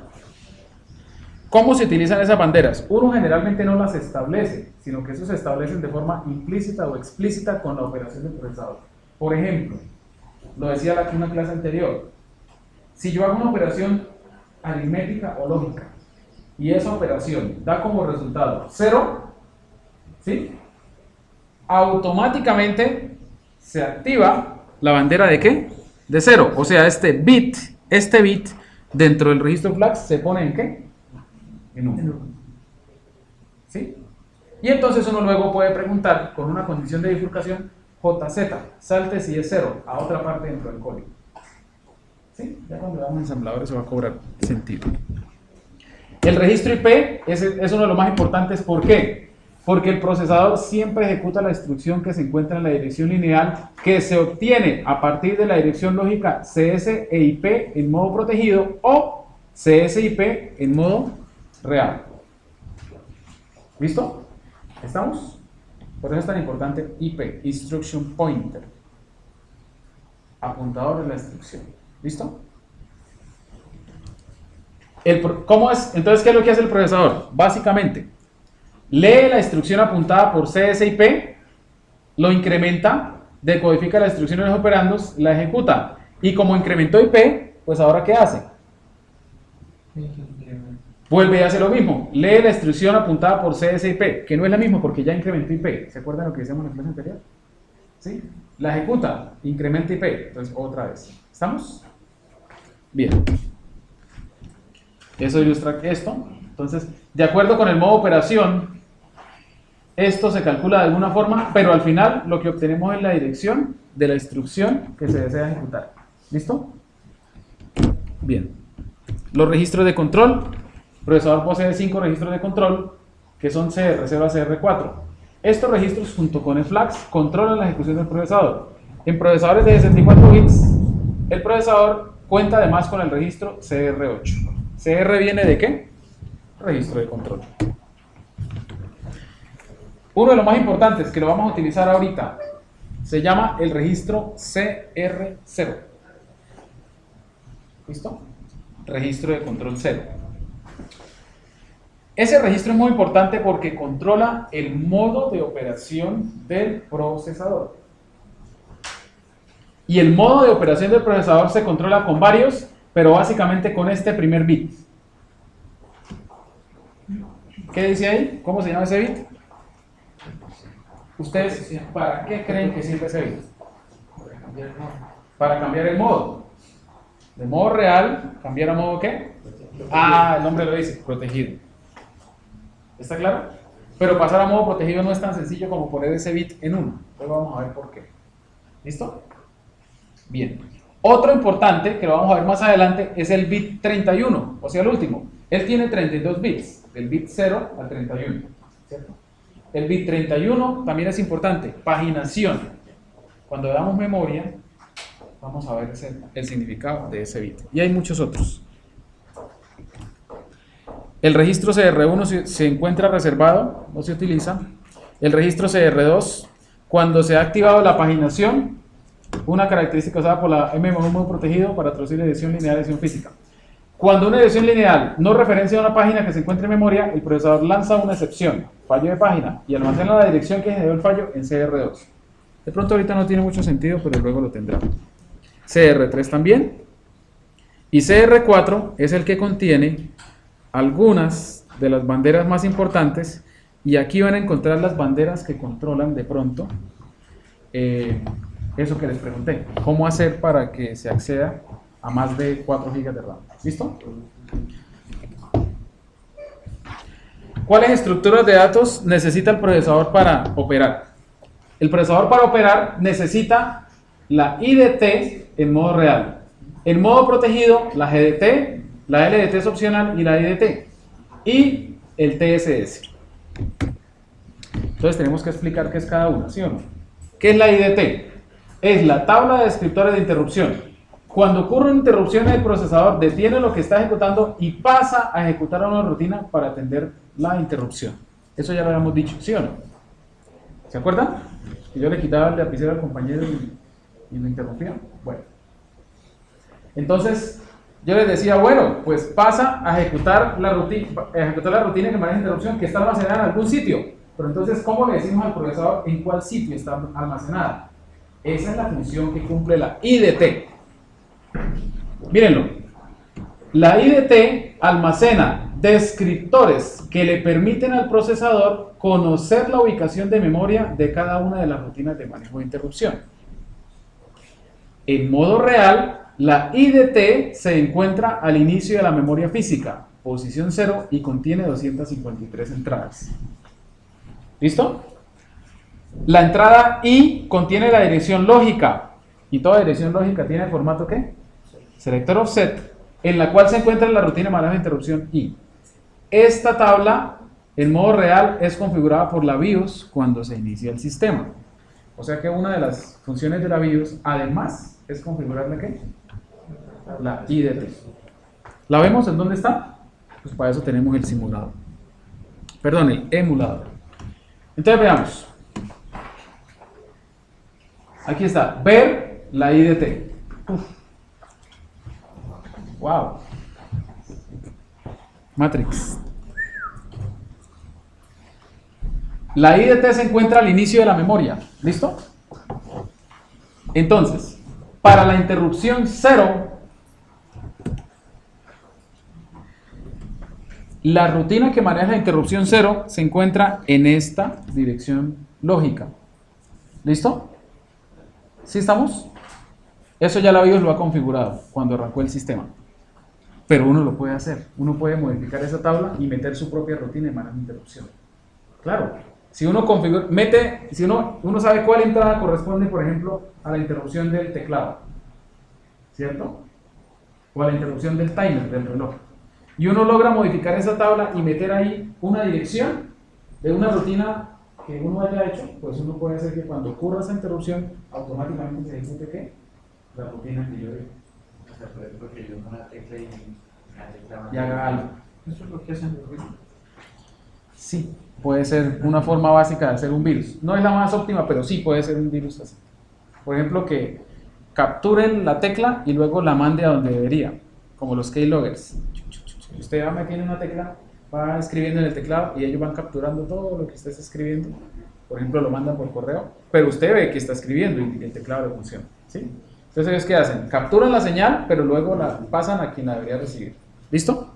En otras palabras, guardan la dirección a donde debería saltarse. Ponen aquí la dirección propia. Cuando ocurre la interrupción, pues se ejecutará la dirección del virus, entre comillas, ¿cierto? Y la última instrucción del virus es saltar a la dirección original. Entonces, el sistema no se da cuenta de lo que pasó. ¿Estamos? Bien. Por favor, miren ustedes la dirección lógica. Apréndansela, por favor. O apúntenla por ahí en el cuaderno. La necesitamos para ver una cosa. F000, FF53. Apúntenla. F000, FF53.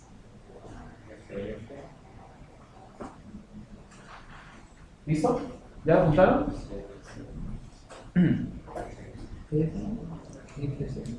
dije que F000, ¿cierto? F y 3 ceros y FF53. Recuerden, selector, desplazamiento. Siempre. Así estemos en modo real o en modo protegido.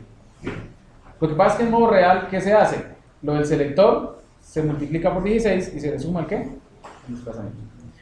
¿Listo? ¿Ya la apuntaron? Bien. De la diapositiva ella nos decía en dónde se almacena esa tabla. ¿En dónde está? ¿En dónde? Al inicio de la memoria física. O sea, en la dirección de memoria ¿qué?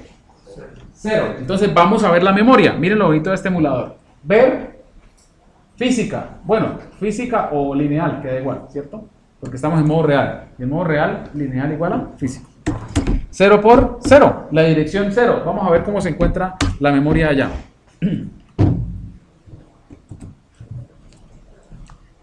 En la dirección de memoria 0, este es el byte 0, el byte 1, el byte 2, hasta el byte 16, y luego sigue acá, hasta el byte 15, ¿listo? ¿Qué número está guardado en la dirección 0, en el byte 0? ¿Por qué? La parte derecha. Porque la arquitectura Intel es little endian. Entonces se guarda 53FF, que corresponde al desplazamiento, guardado en little endian, por eso dije que lo esperan ahí. Y luego viene el selector. 00F0, porque se guarda linearly. ¿Ok? En otras palabras, hablando en plano y castizo, los números se guardan como de atrás para adelante, ¿cierto? En la memoria, pero representados se representan como nosotros. Nuestra representación es big endian.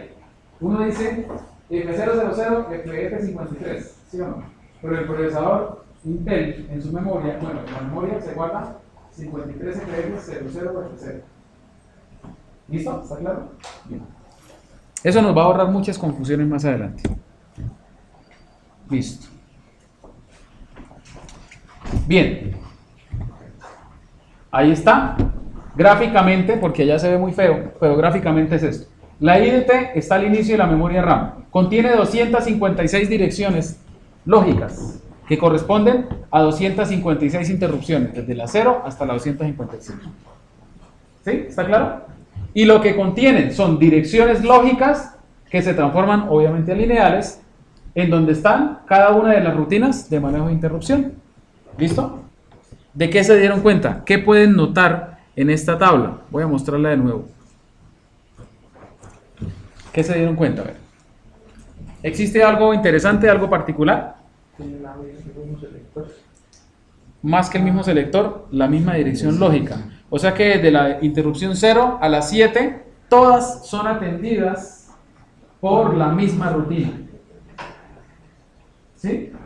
¿Es claro? ¿Es claro eso? ¿Sí? Y de pronto por aquí hay otra, mírenlas.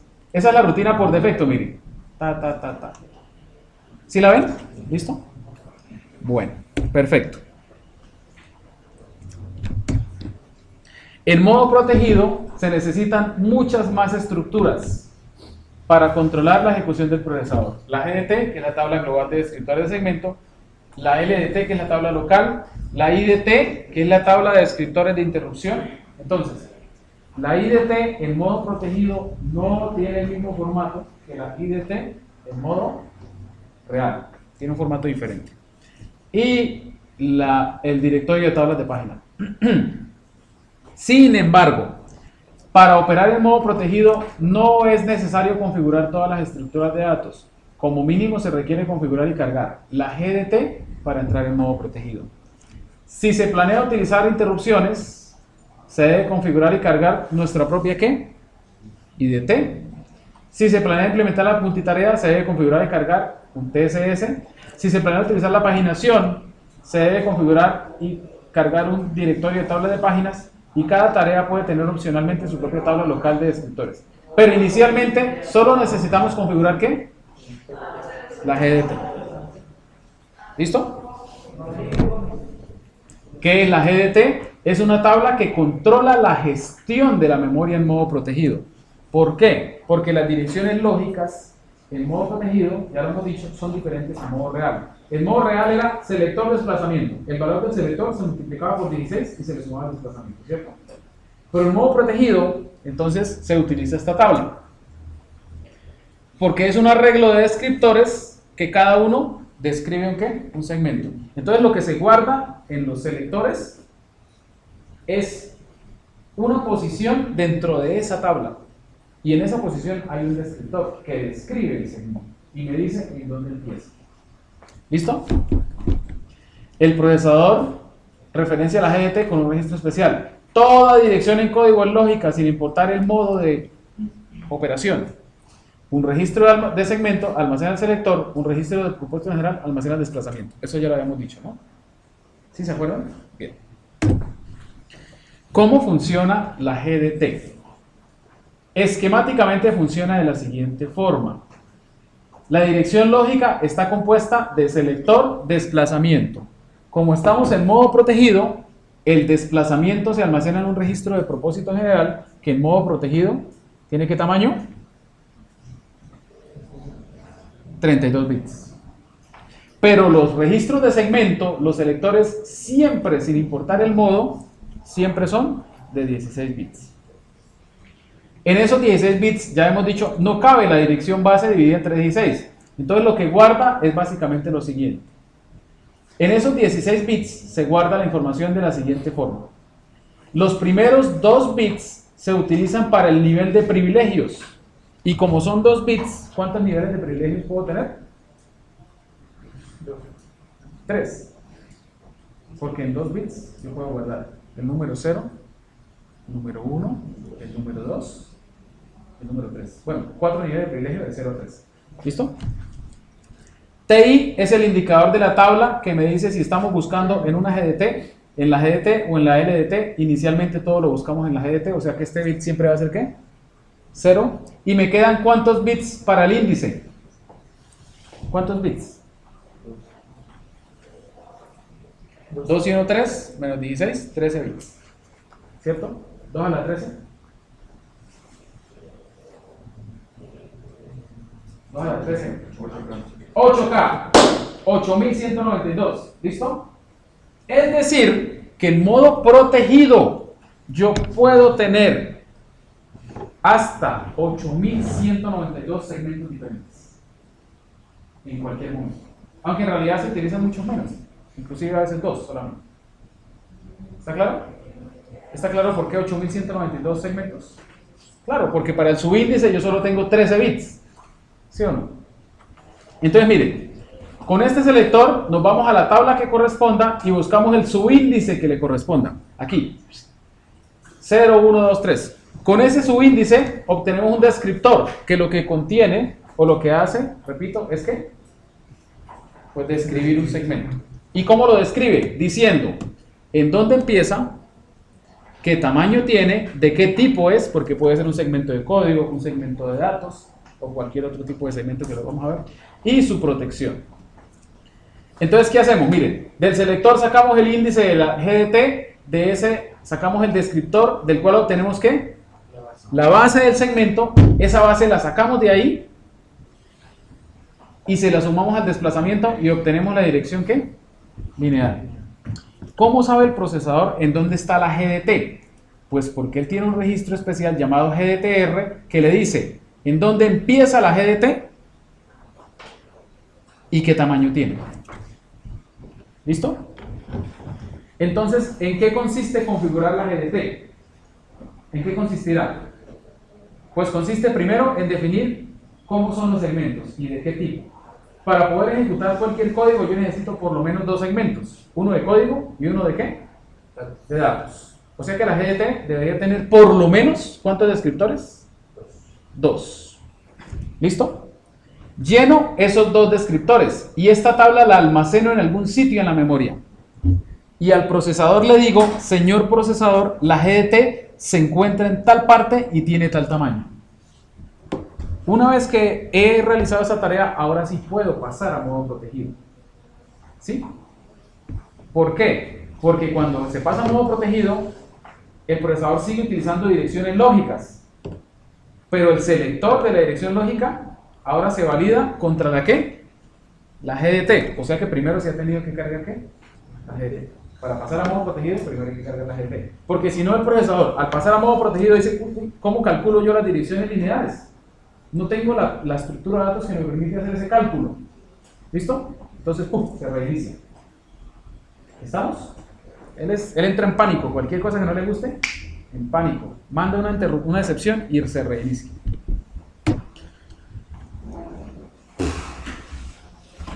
El formato de un descriptor de segmento.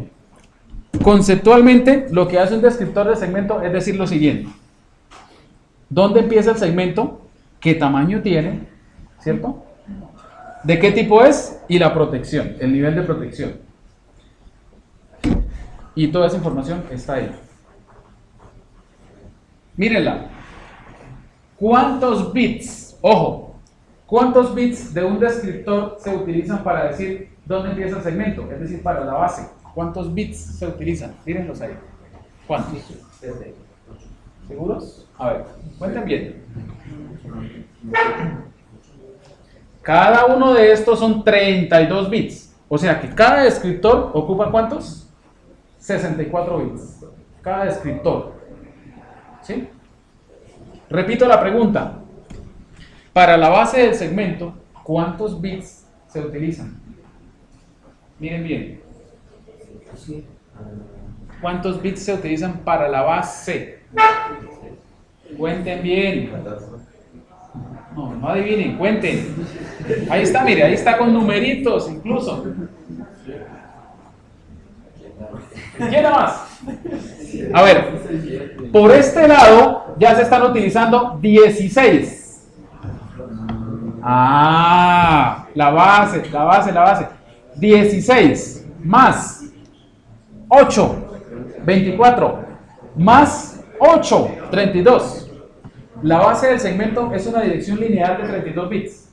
Lo que pasa es que no se almacena lineal, sino que esa dirección se parte y se almacena así. ¿Por qué así? Porque así lo decidieron los que diseñaron el procesador. Y tiene una razón muy lógica, que luego la veremos. ¿Listo? Por ahora, vivamos con ello. Ojo, es decir que la dirección, es decir que un segmento en modo protegido puede iniciar en cualquier parte, en 0, pero también puede iniciar en 4 gigas, donde uno quiera ponerlo inicial. ¿Listo? Porque para la base yo puedo utilizar 32 bits. ¿Sí está claro? O sea, en el espacio lineal, la dirección de inicio, esta es la base. Si este es el segmento, esta es la base. Yo puedo poner la base aquí o puedo poner la base en ¿dónde? Por aquí arriba, donde yo quiera. ¿Estamos? Porque tiene 32 bits para decir en dónde está la base. ¿Listo? Siguiente. Para el límite. ¿Cuántos bits se utilizan? Y aquí no me Para el límite, ¿cuántos bits se utilizan? A ver, cuéntenos por favor. 20, muy bien. Uy, pero. 20 bits. ¿Listo? ¿Cuál es el número más grande que yo puedo guardar en 20 bits?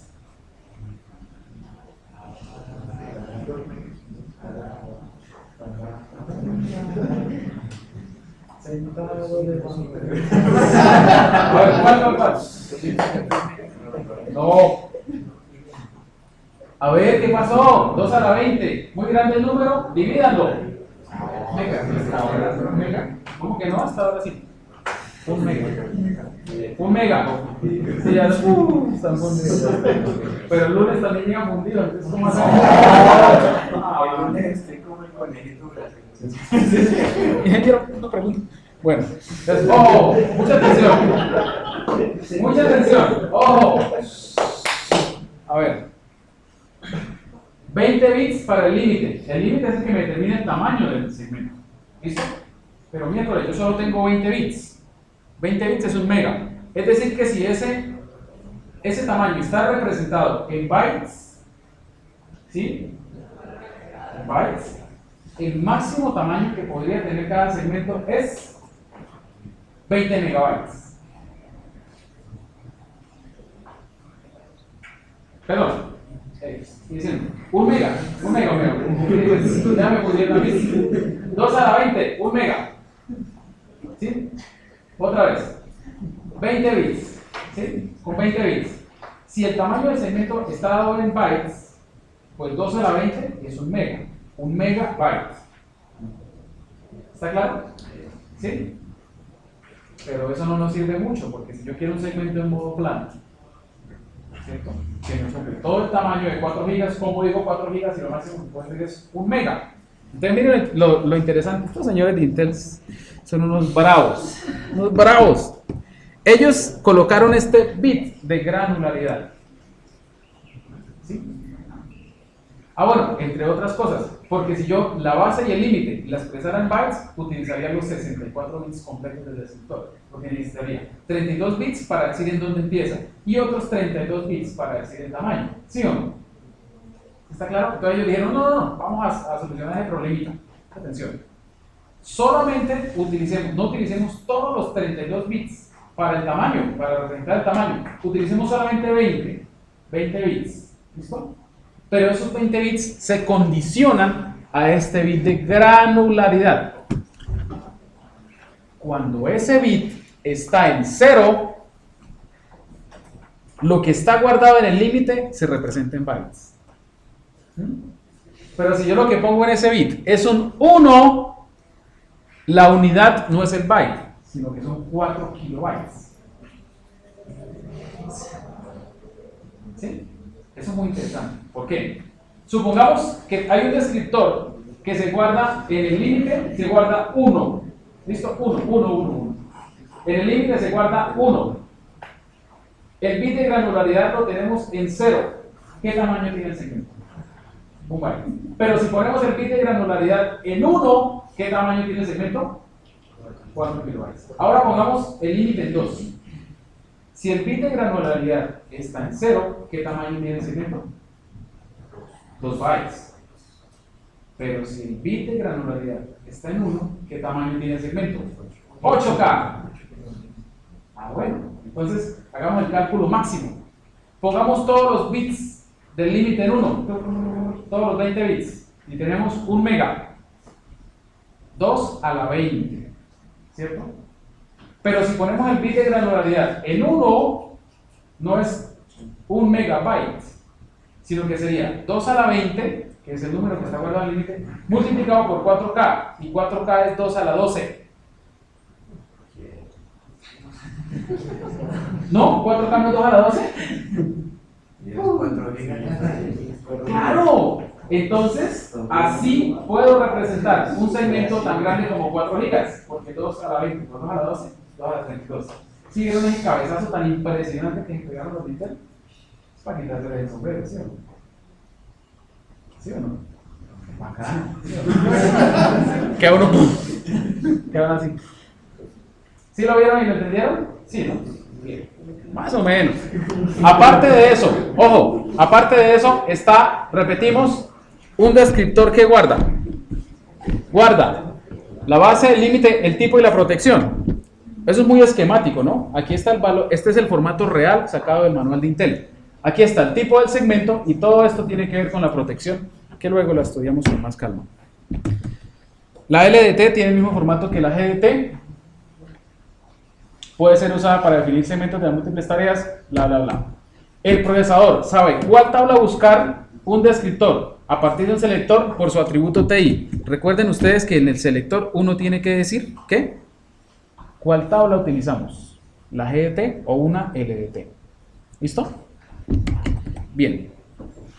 Funcionamiento general de la GDT y DT. Otra vez, para recapitular. Se toma la dirección lógica que forma selector desplazamiento. El desplazamiento se deja tal cual, ¿sí o no? Y con el selector, como estamos en modo protegido, tiene este formato, en el cual estos bits me dicen cuál es el subíndice dentro de la tabla, y este bit me dice en cuál tabla buscar. ¿Listo? Entonces, la entrada 5 de la GDT, ¡pum! Nos vamos a la GDT. ¿Sí? Y en la GDT dice que ese segmento referenciado por este selector empieza en tal parte, tiene tal tamaño, tal tipo y tal protección. Esa base se suma al desplazamiento y se obtiene la dirección lineal.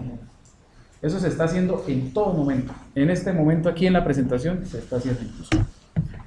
La tabla de descriptores de interrupción, que se acuerdan cuál era el formato de modo real, ¿se acuerdan? ¿Cuál era el formato de la IDT en modo real? Que la vimos allá en el simulador. Simplemente contenía la dirección lógica en donde estaba la rutina. ¿Sí o no? Bien. Pero en modo protegido la cosa es diferente. Ojo. La IDT almacena, almacena un descriptor que contiene la dirección lógica en la cual se encuentra la rutina de manejo de interrupción, generalmente dentro del código del kernel.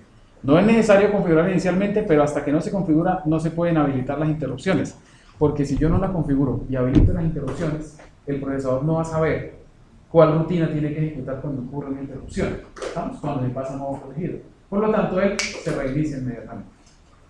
¿Listo? Debe ser configurado por el kernel antes de habilitar las interrupciones. Y entonces, ¿cómo funciona la IDT en conjunción con la GDT? Veamos. Cuando ocurre la interrupción N, cualquiera, ¿cuántas interrupciones pueden ocurrir en la arquitectura Intel? ¿Entre otras cosas? 256. Cualquiera. La interrupción 10. ¿Listo? Entonces nos vamos y buscamos dentro de la IDT la entrada N. Si ocurrió la interrupción 10, pues buscamos ¿qué? La entrada 10. ¿Qué se encuentra en ese descriptor? En ese descriptor se encuentra el selector y el desplazamiento, o sea, la dirección lógica de la rutina que maneja la interrupción. Pero con esta dirección lógica, ¿qué tenemos que hacer? Como estamos en modo protegido, tenemos que ir a la GDT para hallar el ¿qué? Descriptor de segmento, de aquí sacar la base y sumársela a este desplazamiento. Y ahí obtengo la dirección lineal física en donde está la rutina de manejo de interrupción. ¿Está claro? Este pedacito ya estaba entendido. Este es el uso de la GDT. ¿Sí o no? Dirección lógica, selector. Con este selector nos vamos a la GDT, sacamos de aquí la base y le sumamos el desplazamiento. Cuando metemos las interrupciones, entonces, lo que se guarda en un descriptor es la dirección lógica. No una dirección física, sino una dirección lógica. Y el formato es el siguiente. Claro, es un descriptor de interrupción. ¿Qué tiene que decir? Mírenlo, aquí está, sencillísimo. La dirección lógica en donde está la rutina que maneja la interrupción. ¿Listo? ¿Estamos? Entonces, ocurre la interrupción N. ¿Qué hacemos? Nos vamos a la tabla y buscamos la entrada N. De ahí sacamos la dirección lógica. No, la rutina de manejo de interrupción está en tal dirección lógica, pero esa dirección lógica es selector de desplazamiento. Toda dirección lógica hay que pasarla ¿a qué? A lineal. Y para pasarla a lineal tenemos que apoyarnos en la GDT. Entonces esa dirección lógica, se toma el selector, se va a la GDT, se saca el descriptor, la base y se le suma el desplazamiento. ¿Estamos?